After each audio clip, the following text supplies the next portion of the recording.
I remember on launch day, it was February of 2013, I was sitting at my desk. We launched Mailbox. We had a waiting list of almost 1 million people waiting for our app. And I there and then saw this, what I now call the crossroads of should and must. It was this moment where I could see my entire design career and startup career. I'd worked on the Uber app. I'm sure most people are familiar with Uber. And worked at all these amazing startups. And I'd done all this stuff that all had led me to this amazing point of launching this product.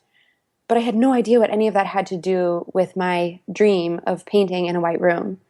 And I think that's really the gist of where I am in my journey, and the story that I'm sharing is that this crossroads of should and must arrives in all of our lives over and over again, all the time, in big and small ways.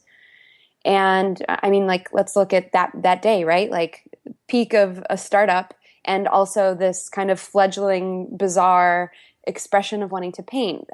Those worlds were both equally appealing, but they were totally different. And standing right there between those two paths, I had to choose. I couldn't keep it up. I couldn't do both. And I looked at my finances. I saw that I could buy myself some time to give it a go. And I went in, all in, 2 feet into painting. And that's what's led me here to today. I guess that was 3 years ago now. I'm Srini Rao, and this is the Unmistakable Creative Podcast, where you get a window into the stories and insights of the most innovative and creative minds who've started movements, built thriving businesses, written best-selling books, and created insanely interesting art. For more, check out our 500-episode archive at unmistakablecreative.com. Elle, welcome to the Unmistakable Creative. Thanks so much for taking the time to join us. Thank you for having me. Yeah, my pleasure. So you have been a long requested guest by many of our listeners, by mutual friends, and you've also been referred by former guests. So I knew it was only a matter of time before we had you here on the show. Absolutely love your work. Such a big fan. So on that note, can you tell us a bit about yourself, your story, your journey, and your background, and everything that brought you to the crossroads of should and must? Wow, that's a lot. There have been so many influences. Looking back, I can see the signs everywhere, but the one most clear sign that happened very, very early on really boils down to this. I began to have a recurring dream night after night for months. And it was a dream about a space. It was a white room. And in my dream, I would walk in and sit on the floor of this room, concrete floors, tall white walls, warehouse windows, and a mattress on the floor. And the most incredible thing would happen when I was in that space. I would be filled with the warmest, most pervasive sense of peace and calm. And one day I was telling a friend about this room and how weird it was that I kept dreaming about it. And she asked the question that really turned my life inside out. She said, "Have you ever thought about looking for this dream in real life?" And I don't know how many of the listeners have ever actually had a dream and then got about like trying to find the people and the circumstances from that dream, but I certainly had never done this. And the idea felt, if I really can be honest, it felt just silly. But there was something about it where I began to wonder if there was greater intelligence in the dream. And so I started searching for this room on Craigslist. And I didn't really know what it was. I didn't really know if it was a house or a studio or a business. I didn't know. And one day, as the universe would, I'm scrolling through Craigslist and I see a photograph, literally, of the dream that I've been having at night. And the words just can't describe how incredible that is when something like that just manifests and happens in your life. And I took it as a big sign. There was an open house the very next day. I went, I got the apartment. 2 weeks later, I moved into this space and I sat in real life on the same floor that I had been sitting on in my dreams. And instead of being filled with peace, I unexpectedly began to panic. I looked around at the room and I began to wonder, what was all of this about? What was going on? And I literally said out loud, "Why am I here?" And as clear as day, as clear as anything I know to be true, the room replied and said to me, "It's time to paint." The next morning, I got up and I had painted a lot as a kid and as a younger woman, but I had kind of stopped along the way.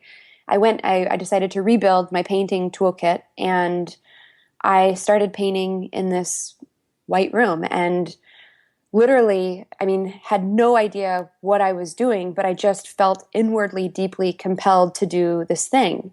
And this energy just started pouring out of me, and I started making and making and making. It was almost unsustainable, the amount of energy that was just rushing through me.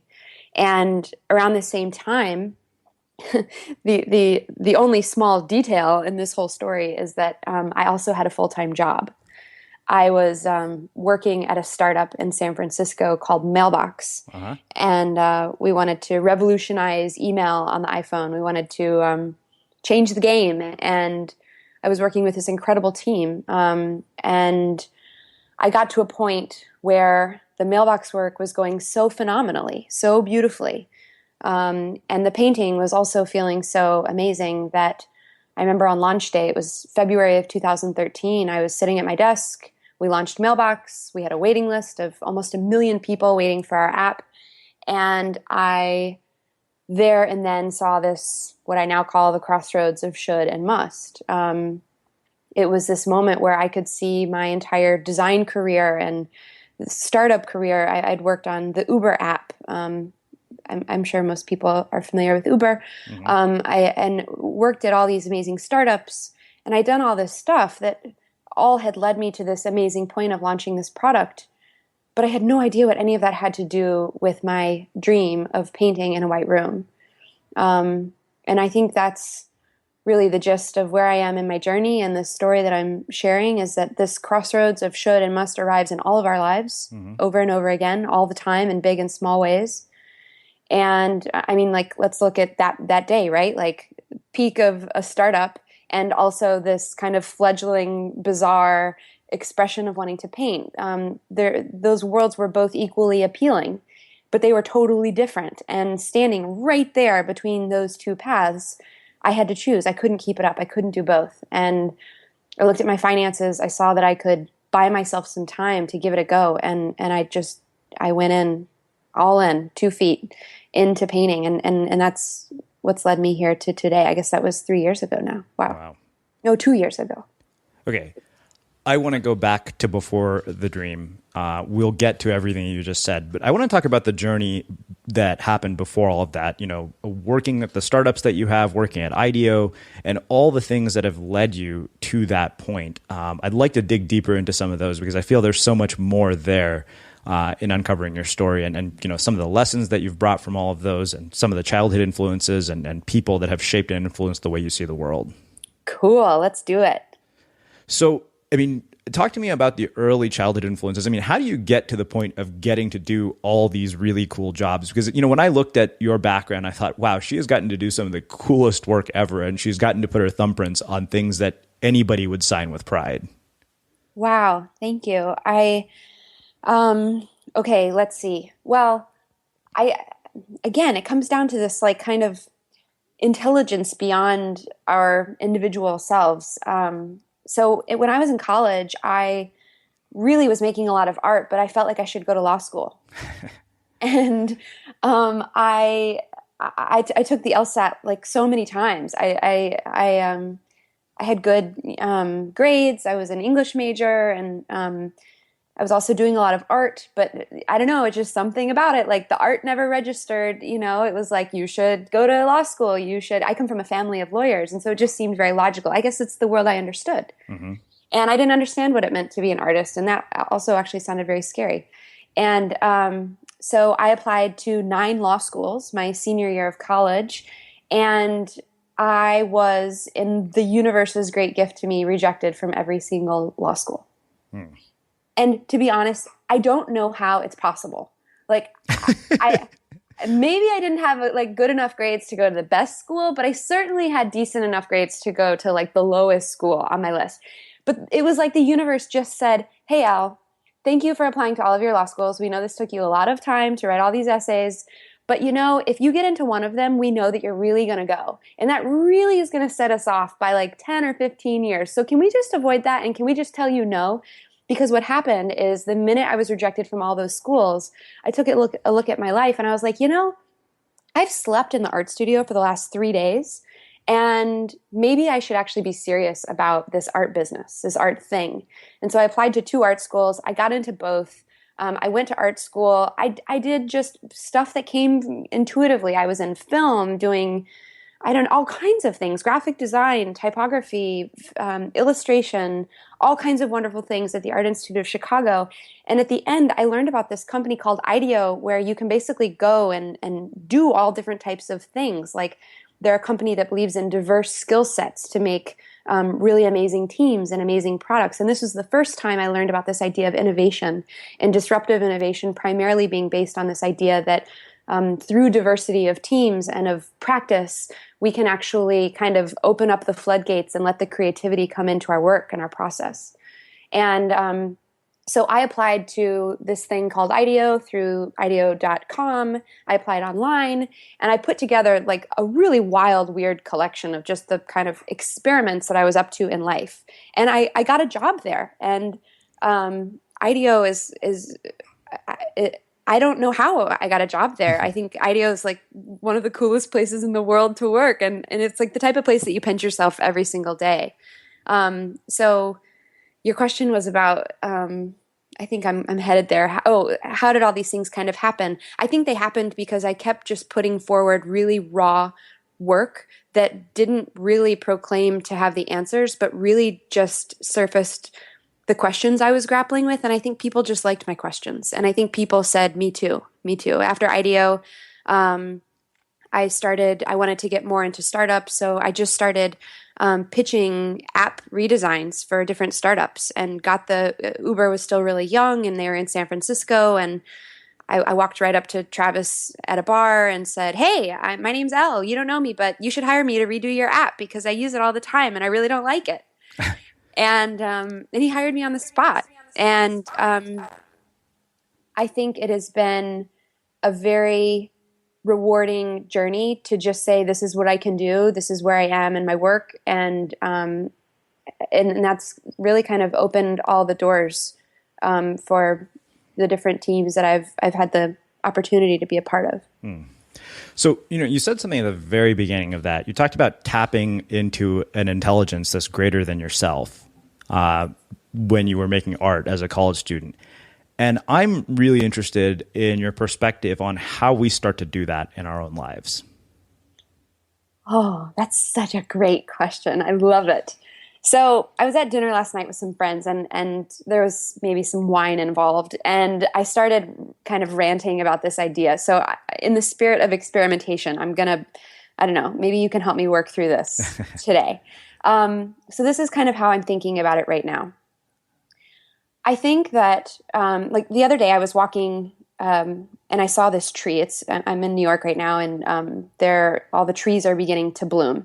And I saw this tiny little leaf that looks like it was just kind of born in winter. And my first thought was, wow, wow, wow. Each of us, now hang with me, each of us is kind of like this little leaf, like a little leaf born in winter. And as we begin to grow, this thing starts happening called spring.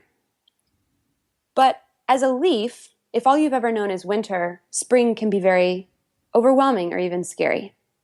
And I think that in our lives, we have these opportunities to change, to transform, to grow. But that change or that shift, we don't understand. We can't possibly understand it because we haven't experienced it yet. And I think there is this moment where we say, am I going to do it, or am I going to stay as I am? Am I going to be in control of these matters of my life? And if we do, it's like this little leaf on this tree that if it doesn't transform and change, it'll just die. It'll fall off of the tree. But if the leaf lets go, and if the leaf says, oh my goodness, I don't know what's happening in my life, I don't know where this is going, and it is really scary, but I'm going to trust that there is greater intelligence beyond just me. The minute that leaf does that, the most miraculous thing happens. The leaf receives all of the miracles of spring, which are color, fragrance, blossoms, these concepts that it never could have understood on its own. I think that the more we go within and the more that we choose must, the more that we connect with our passions, the more we honor the gifts that are inside of us, it's like us saying, okay, I trust that there is greater intelligence here. And if I just let go and allow this force to flow through me, I will experience, transcendent things like color and fragrance and blossoms in my life. And once that begins to happen, you can begin to see that you are not just a leaf. I am not just a leaf. We are a part of this incredible organism, this very layered, complex system. And yes, I'm an individual. I am in my life, and I will always experience it in that way. But at the same time, I'm also a part of this incredible life force, this entire web of people and ideas and energies. And I can also touch the oldest roots of the tree that maybe extend 3, 4, 5 generations beyond and outside of my life. And once you begin to see the system and to see your place within it, things become truly like warp speed in Star Trek. It's just like you are going through time. And I think that's the journey. That's the space. Joseph Campbell, the great mythologist Joseph Campbell, he said once, I think this is the great spiritual teaching. It's a man standing on a whale fishing for minnows. That's the tree. That's the tree. We are standing on the whale fishing for minnows. So how do we open up our lives and connect to that larger energy, that larger consciousness of everything? It's okay. So that I'm done. That's my experiment for today. That was brilliant. I'm not even going to touch it because there's so much there. It's one of those like monologues that I'll have to go back and replay over and over again because it was so beautiful. Good. Well, we can build on it. I think the leaf metaphor is a little, I don't know, it could use some work. Well, so the other thing that really interests me is you said you got rejected from every law school you applied to, but at a very early age, you had the foresight to see that it was a gift from the universe. I don't know that people that young normally have that level of intuition, and I'm interested in what it is about you that allows you to see the world that way and how we can cultivate that in ourselves. Because I've had some tough things happen, and amazingly enough, they've led to some really amazing gifts. I really wish that what you just said was so true. When I got rejected from every law school, I cried and cried. I was so sad. I didn't understand why the universe was being so mean to me. And to be honest, it was somebody close to me who really, really brought the wisdom that I didn't have and said, like, it's not really such a bad thing. And really eliminated what was happening, but that I couldn't see. And I think this is what we find in our close relationships, that these people can serve as mirrors for ourselves because we can't see ourselves. And to really look to our peers and our closest community as people who have wisdom beyond ourselves and can teach us things. So that was my state at the moment. And since then, I've really begun to nurture that relationship of mirroring within relationship. It's really, really powerful. Wow. Yeah, it's interesting. Funny, as you were saying, I was thinking, well, if it's any consolation, the people I know who hate their jobs the most are attorneys. Pretty consistently, they all tell me they hate their job. Oh, wow. That's cool. with rare exception. But so, I want to talk a bit about the time at IDEO because I've always been very curious about what it must be like inside the world of working at IDEO. But the really specific question that I have around your time at IDEO is, how did working in that environment change the way that you see the world, the way that you see design, and the way that you see creativity? Which I realize is a really big question. So feel free to go as long as you need to go. Do you remember that book? I think it was written in the 80s. It said, "Everything I've ever need to know about life I learned in kindergarten." Uh-huh. I believe that I could hijack that title and say that everything I've ever needed to know about life I learned at IDEO. Okay. So on that note, what did you learn at IDEO? IDEO teaches you some very basic, powerful tools for your toolkit for life. A lot of them are captured in IDEO's brainstorming rules. Like when you're brainstorming, you go for quantity over quality. You defer judgment. You build on the ideas of others. IDEO has two things culturally that have stayed with me forever. One of my earliest mentors at IDEO, her name is Beth Viner. She said to me, when she looks to hire folks to work at IDEO, she looks for two things: curiosity and optimism. Those two traits can carry us so far. Curiosity to keep the wheels spinning, to keep searching and digging and moving forward in our creative pursuits, and optimism to be really just a can-do attitude in life. Once somebody said to me, there's two types of people in life: can do and can't do. And it really has struck me, that idea. And I think it's really true. You want to be a can-do person in life, and you want to be a can-do partner in relationships and friendships and family. And IDEO taught me so much about iteration, about process. I mean, like in my art practice, I think my art practice is very much rooted in design philosophies. Like I still throw out tons and tons of work. You know, there's some artists that give it a go on one try and do it all in one fell swoop, and that's not me. I hope maybe one day to be there, but I still throw out tons of work, and that's cool. IDEO teaches you to this wonderful thing about deferring judgment, to say, like, I'm going to draw a sandbox around this time, and I'm going to play with reckless abandon, and I'm not going to judge anything I create in that space. And at the end of it, then maybe we'll come through and we'll filter. But you have to have that space, that permission to play and have freedom in your work.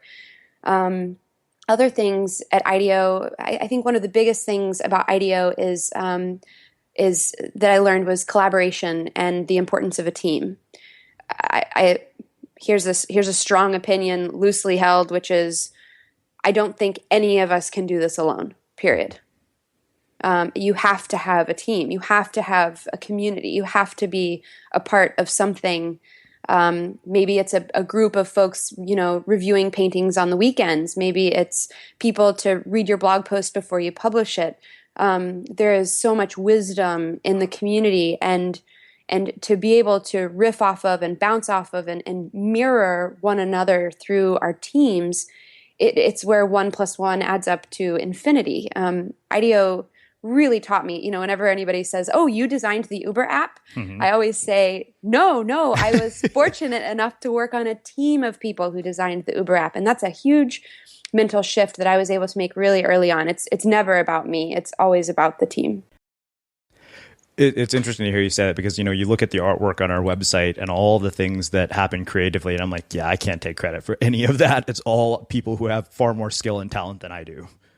It takes a village. And, you know, maybe you're let's take the book, for example. So just wrote a book.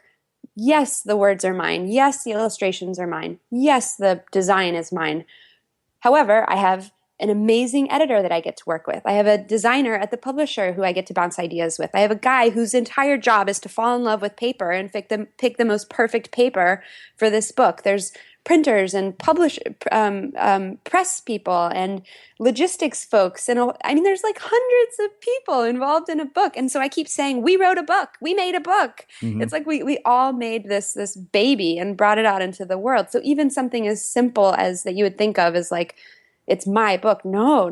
It's our book. So I don't know about you, but vacuuming is not one of those things that I ever look forward to doing. But as you know, your environment has a huge impact on your creativity. So I still like it to be clean wherever I'm living and working. But now it doesn't have to be something that you deal with. If you're like me and you grew up in the 80s, you probably fantasized about the day when cleaning your house would be like it was for the Jetsons, meaning you don't have to lift a finger. Well, the good news is that we're already kind of living in that future. And the easiest way to make sure your floors are clean every day is with the iRobot Roomba Robot Vacuum. It cleans up after itself. The Clean Base automatic dirt disposal takes convenience to a new level, automatically empties its own bin into an allergen lock bag that holds 60 days of debris and traps 99% of pollen, mold, and dust mites, so you can forget about vacuuming for months at a time. Let the Roomba clean for you instead. It learns your home, finds dirt, and empties itself on its own. It's got powerful cleaning performance made effortless. Remember, if it's not from iRobot, it's not a Roomba. To learn more, go to irobot.com/unmistakable.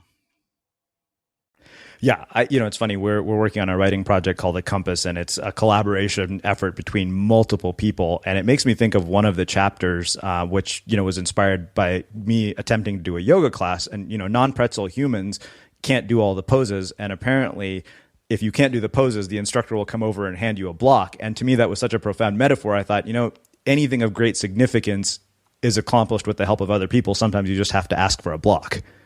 Oh, I love that. Yes, I love that.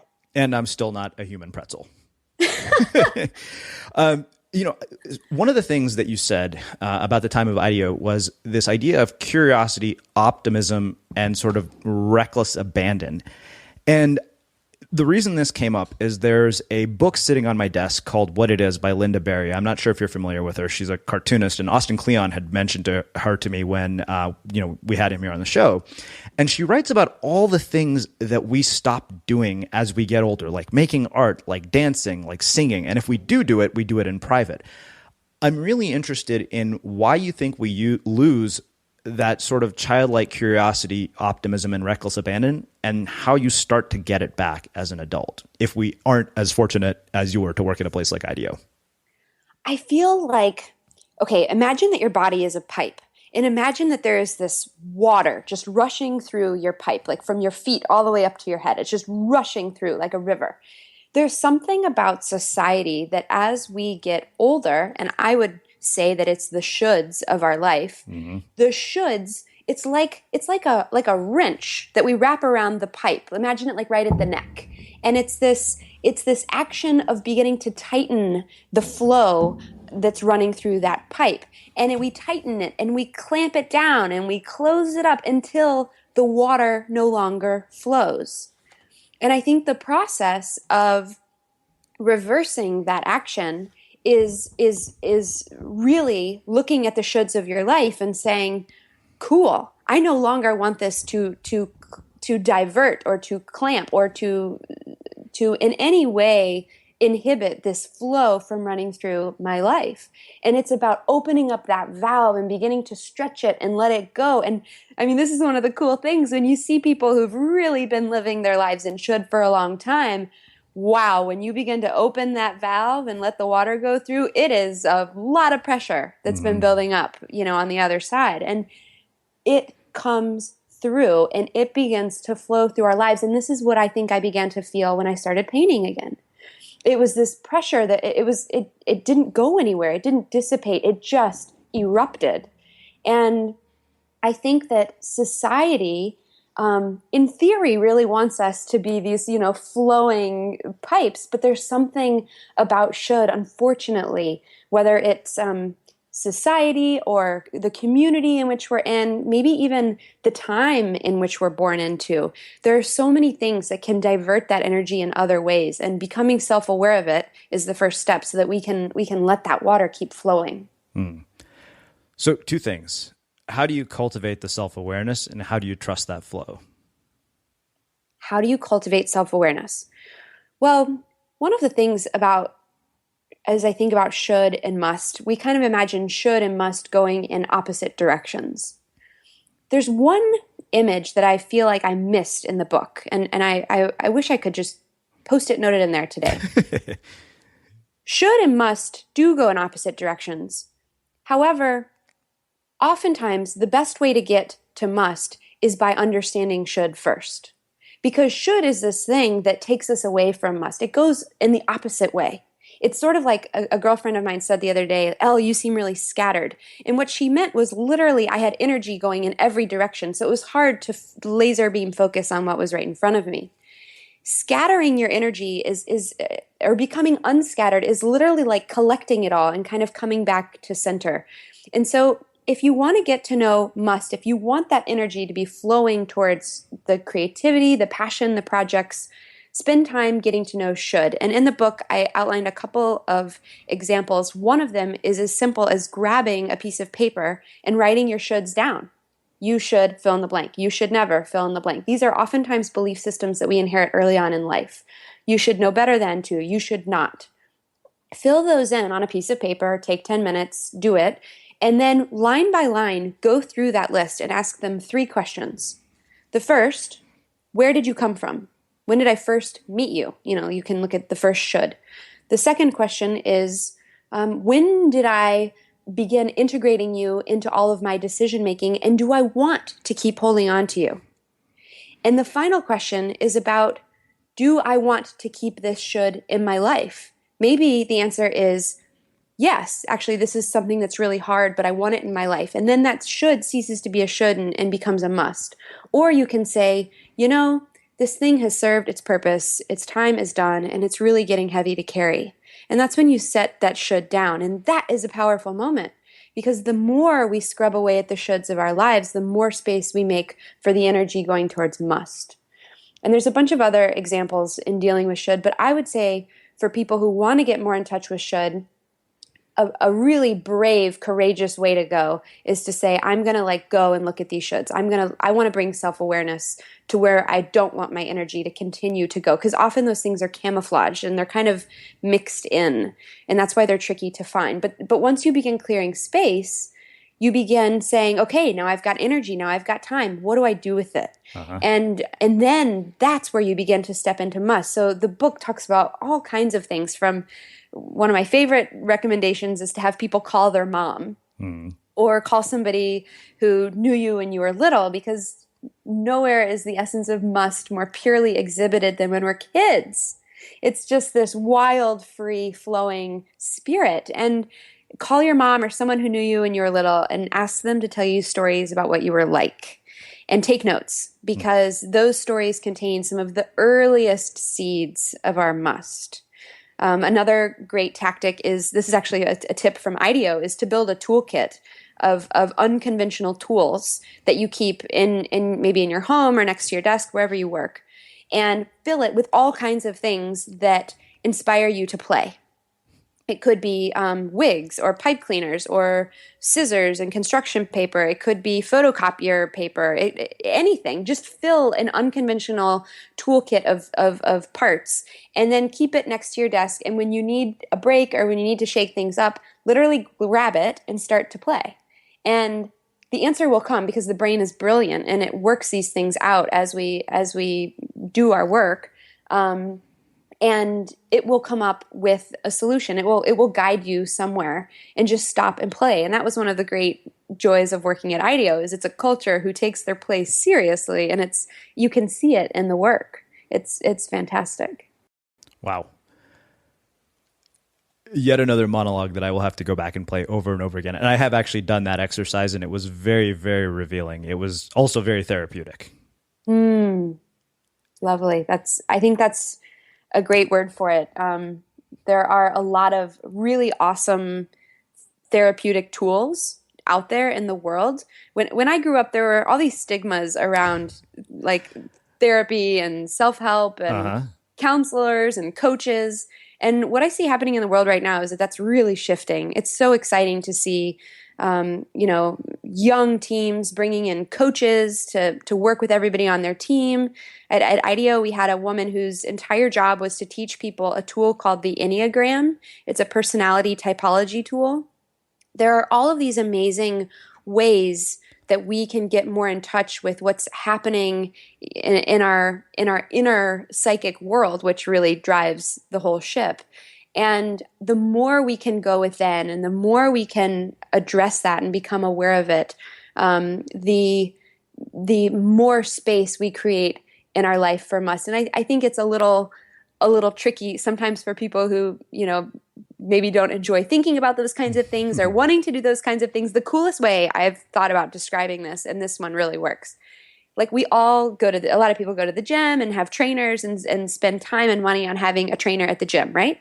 Yeah. The trainer works the muscles, the trainer works the body. Having a therapist or a counselor or a coach is the same thing, except rather than work your muscles, they work the kind of organ that thinks it's running the show, which is the brain, and really the organ that's actually running the show, which is the spirit. And these people are trained to help create healthfulness and sustainability in your life. And so if there ever was a more exciting and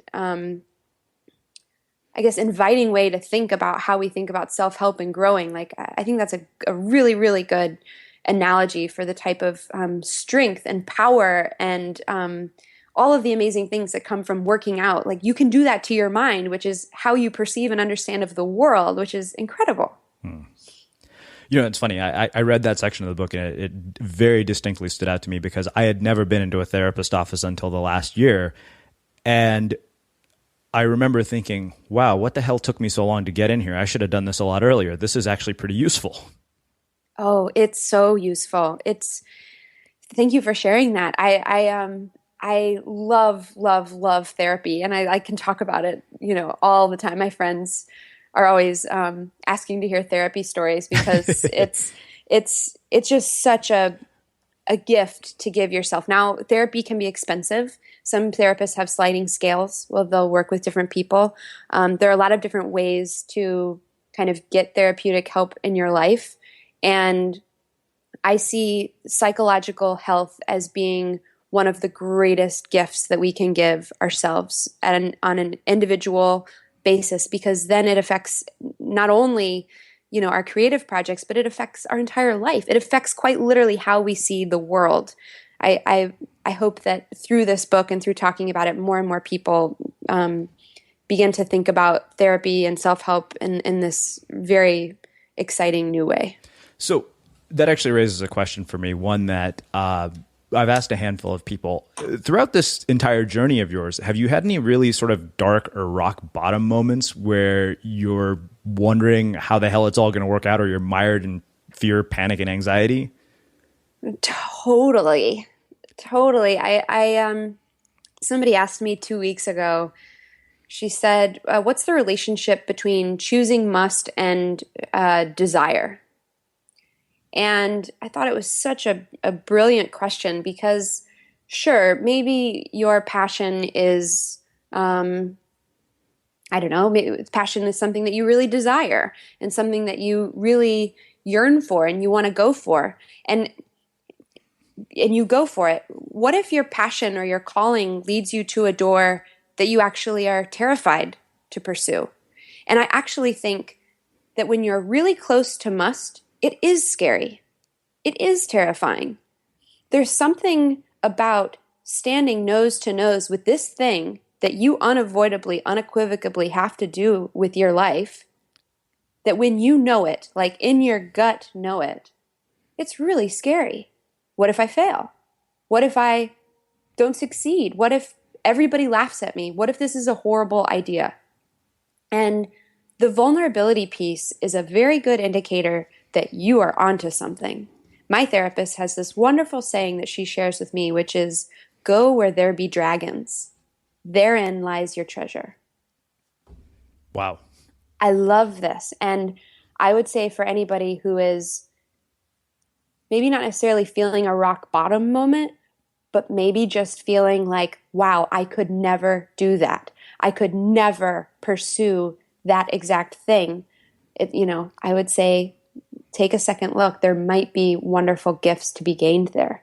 In terms of rock bottom, absolute bottom of the barrel, yeah, you betcha. I've had those too. I remember one day, it was a couple of days before my very first public art show. I had a pop-up show at a gallery in San Francisco, and I was exhibiting over 60 pieces of new work. So in terms of a timeline, I had quit my job.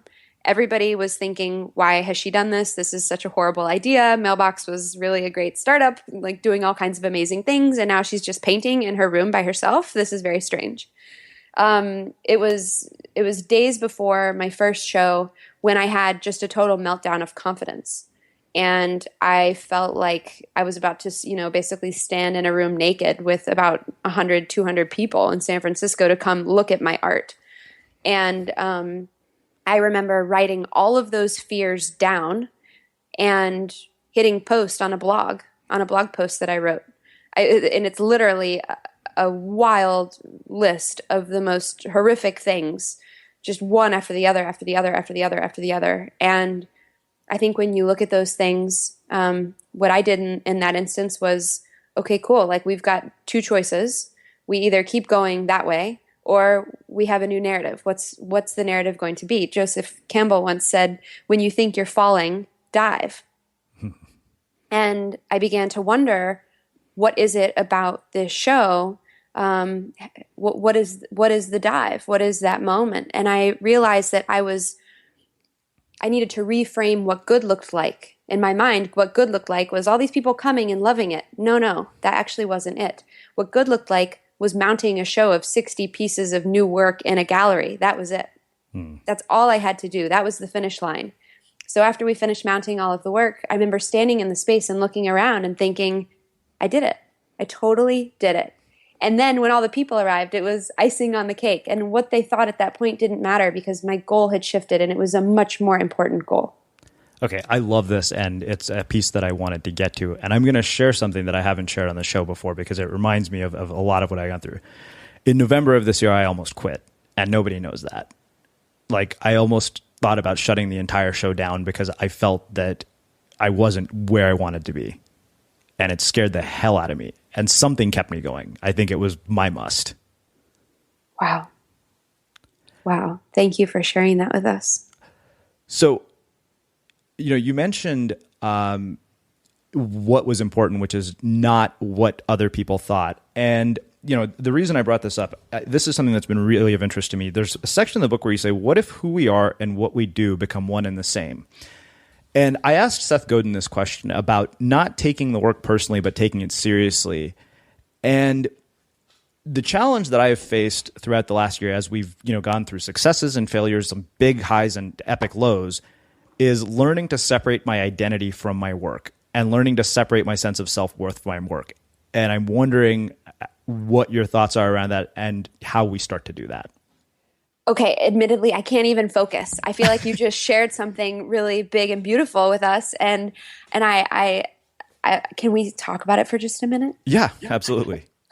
So I think it would be really helpful and valuable, well, for me and for other people to hear in that moment when every single doubt is coming in on just showering down.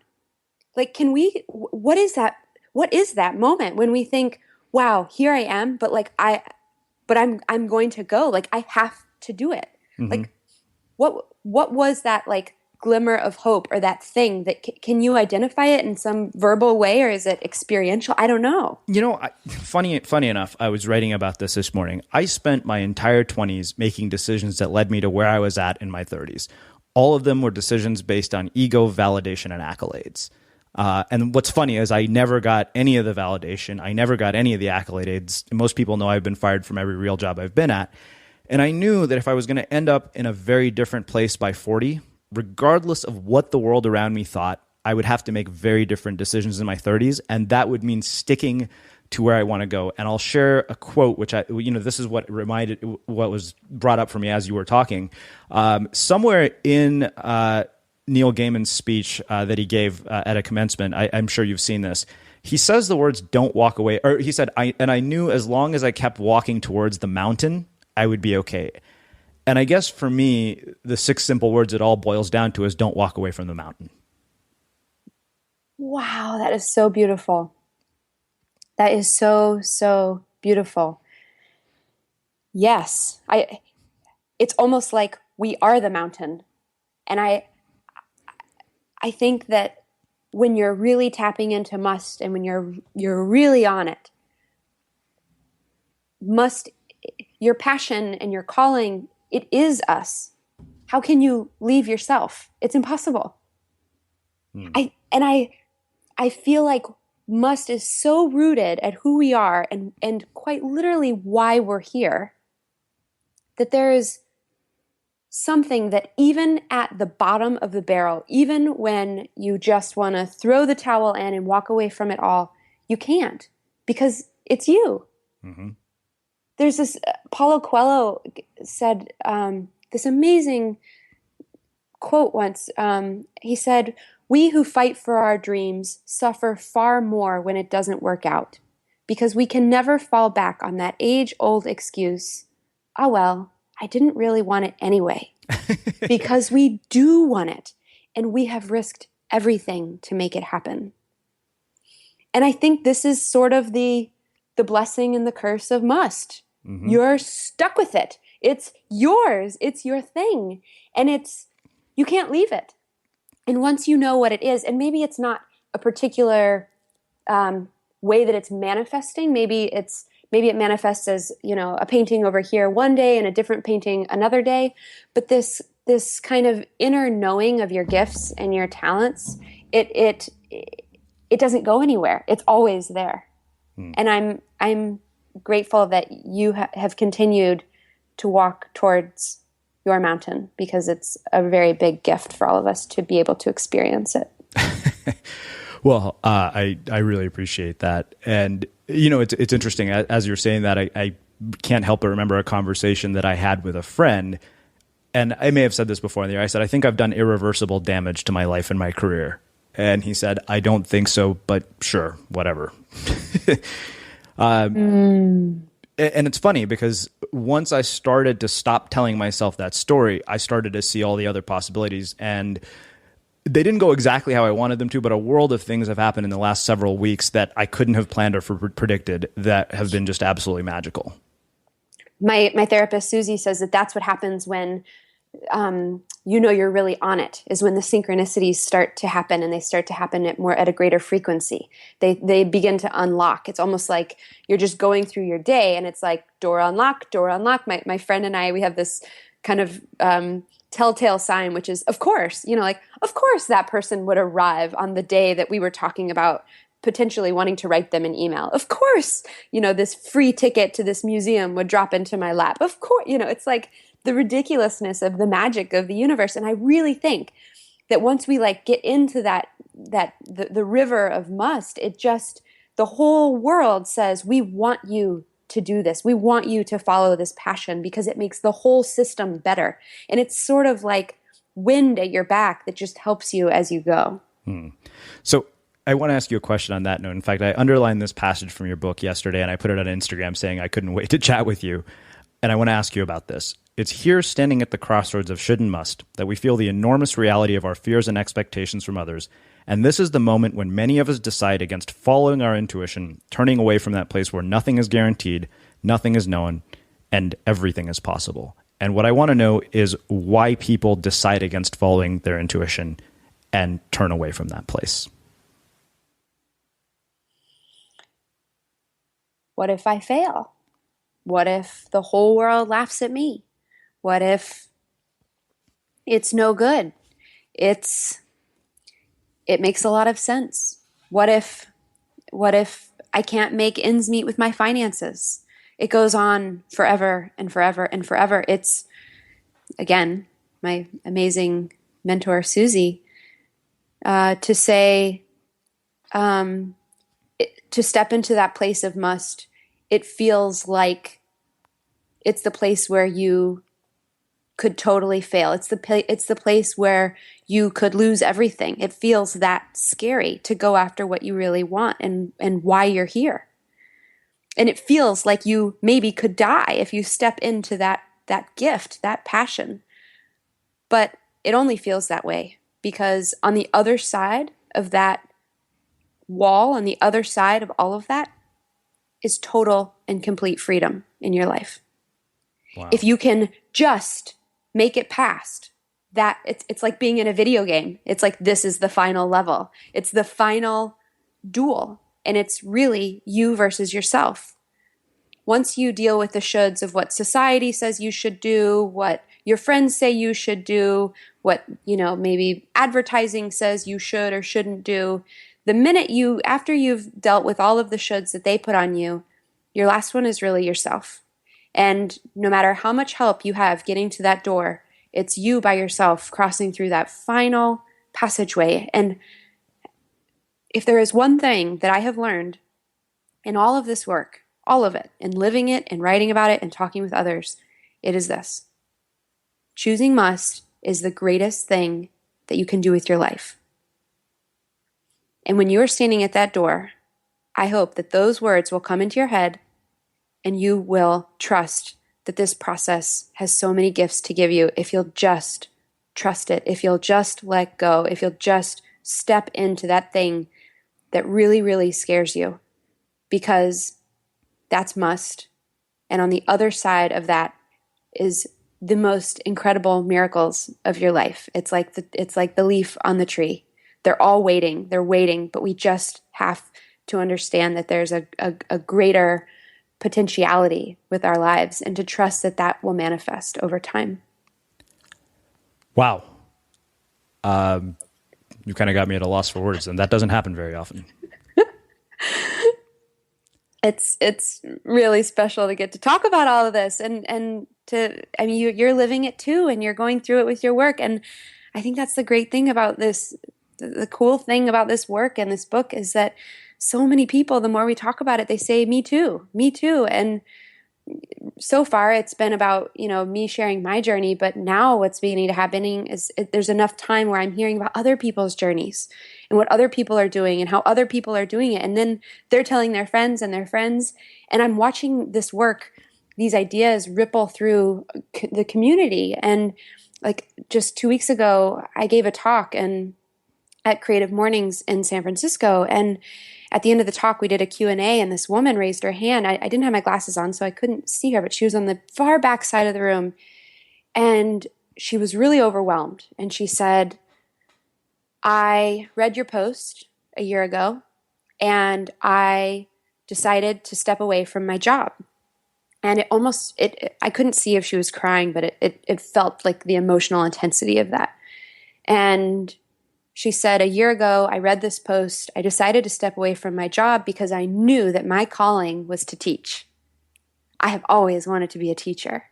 And so I joined an online teaching academy, and I have been teaching there now for 1 year, and it has been the greatest joy of my life.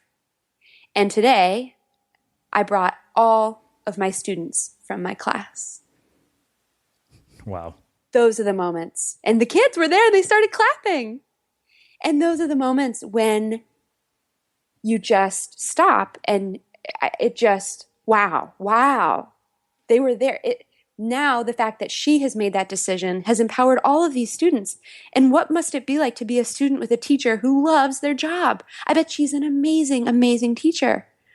And it just, that's really where the book ends, is this idea that to choose must in your life is not just for you, although it is a lot of very inward personal work. But when you choose must, you actually give the gift of it to so many others. And there's this wonderful quote that I love by Howard Thurman. He says, don't ask, oh man, I'm really going to butcher this quote. I'm actually looking for it in the book.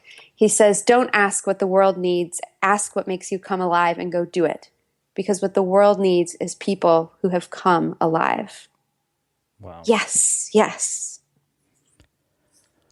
So, Elle, I want to wrap with one last question, which is how we close all our interviews at the Unmistakable Creative. What do you think it is that makes somebody or something unmistakable? I would answer this very, very simply. I think what makes someone or something unmistakable is when it comes from a place of must.